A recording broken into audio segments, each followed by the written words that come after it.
If you're seeing this on your For You page, then congratulations. You have no excuse to not know what's going on in Congress, because I'm about to show you how to find all of the information on Congress.gov. Okay, this is Congress.gov homepage. At the top, you could see most viewed bills. You could click on bills, read about them. Now we have current legislative activities. So for the House and the Senate.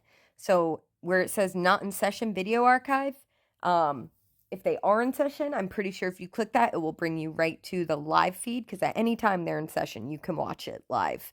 It tells you their next meeting, their previous meeting. So then you could click on House floor activities. It will show you the last day that they were in session, literally minute by minute, what was going on. And if they're in session, the bottom left corner where it says watch, that would be a link to the live stream. And then bills to be considered. This shows you, now it's not accurate right now. I mean, it's accurate, but nothing's going on right now because they're in recess. But normally this will show you what is coming up, like what things they're going to be voting on and talking about within the next few days. So this is really good to see what's coming up. Like there's the No Rogue Rulings Act. They've already voted on that because this is, like I said, out of date. This is for the week of April 7th. One more thing you can get to from this page is Congress's schedule. So the majority leader is responsible for the schedule. So you could see up at the top here, it says the following are links to legislation that's scheduled. To see the entire schedule, click majority leader site. So you can also just go to Representative Scalise's site, but you can get there from here. And if you scroll down here, all the way at the bottom, it says schedule, and you click schedule.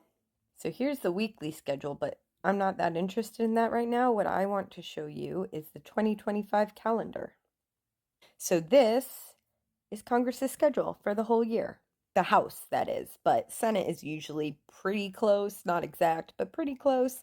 But as you can see, we're in April, and these 2 weeks, this exact calendar is how I knew that they were in recess. This is how I was able to make that you're on a 2-week vacation call.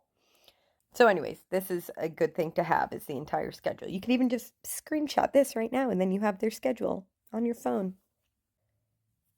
So go back, same thing for the Senate, where you click on the Senate floor, it tells you what's going on at the moment with them. So nominations, they are still nominating people. We know they nominate Secretary of Defense and all of those, and that Congress has to approve it, but there's like a ton of other positions, and they're still going through them. So this is a list of those nominations that are coming up. Upcoming House and Senate meetings, committee meetings specifically. So as you can see, they're not for, over a week because they're on recess right now. But like if you click on one of them, so like Senate Committee on Appropriations is happening April 30th at 10:30 a.m. And if you click on it, right at the top, it tells you what they're meeting about. Hearings to examine biomedical research. And so you know when that is, and you'll be able to watch it. So then down at the bottom, it has where you can search for a representative. I usually use, if you scroll up here to the very top, I'll usually search in this box right here, but let's check it out down here. So let's find a representative. Let's go with, who's going to be our lucky person? Andy Biggs. F that guy. Okay, so here's Andy Biggs's page. So one of these pages exists for every member of Congress. So it's got that will link to their website, the website I showed you in the other video, where you can find their district office numbers. Shows you a map of their district. And it shows member activity. So this is where you can look at all the bills they're involved in. So all of these bills, Andy Biggs is either a sponsor or a co-sponsor on. And if you want to see the one specifically that they are the sponsor, they're the person who brought it to the floor, click on member activity at the top and then click on sponsored legislation. So all of these bills are the ones that, as you can see, the sponsor is Andy Biggs. And so you can look your rep on here and see exactly what they're up to. You can also, right here where it says more on this member, you could click on that and it will tell you their committee assignments and recent votes. Click on that. We can look at what committees he's in. So these are all the committees he's in. Judiciary and Oversight, and within those are the subcommittees he's in, and you can also see every single thing he's voted for and how he voted. So he, unsurprisingly, voted yes on the SAVE Act. So all the things. So you can completely keep an eye on what your rep is doing. So how I use this site a lot, the things I've just showed you, is seeing how they voted on stuff, but also what committees they're in and what bills they've sponsored. If you've watched me for any amount of time, you know that I'll make calls asking people about bills they've sponsored, or I'll use the fact that they are a committee member to try to get past the I'm not a constituent point. So I'll say, like, what committees he's on. I might call Representative Biggs and say, hi, I'm calling in regards to Representative Biggs' position on the Federal Law Enforcement Subcommittee. And then use that. And then obviously I would have to have a question that I can somehow relate to that subcommittee. Okay. So another way, a major way I use this website is to look at specific bills. You could see like lots of different details about a bill. So let me show you. Let's look up HR 1526. That is the No Rogue Rulings Act. This is one that you should absolutely be calling your reps, senators about if you have not yet. It has already passed the House.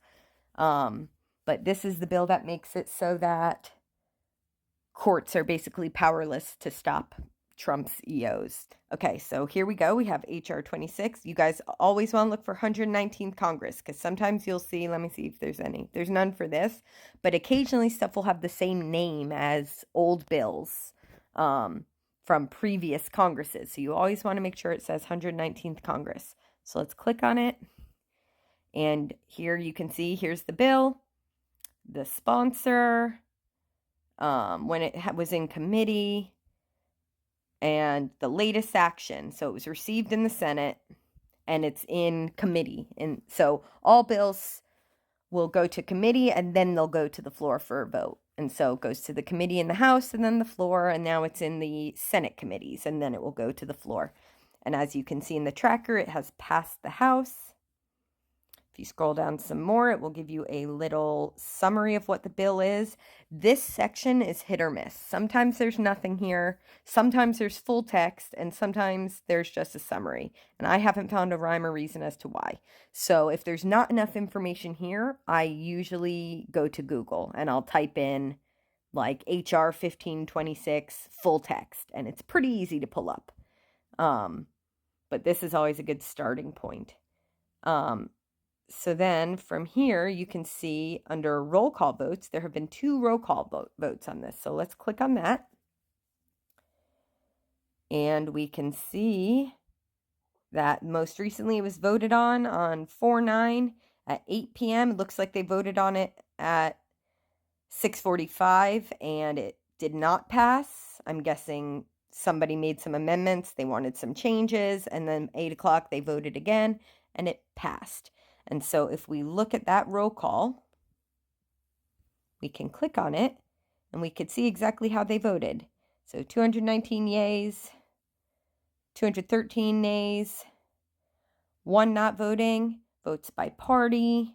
So as we can see, 219 Republicans voted yes, 1 voted no. And then here are all the votes. You can see how every single rep voted on it. And if you are looking for a specific one, so let's say I want to see which Republican voted no. So I type in Republican, nay, and sure enough, Representative Turner from Ohio, who we already know, I posted a call thanking him the other day. He was the only Republican to vote no. I haven't even discovered everything this site has. It's filled with information. I highly suggest you click around on it and see what you can find. There's also, if you're interested, for example, in this specific bill, you could click Get Alerts and you can create an account and it will email you when new things are happening. Yeah, those are the main uses I use for it. If you have any questions, let me know. But it's a really good site to check out, guys. You should be informing yourselves.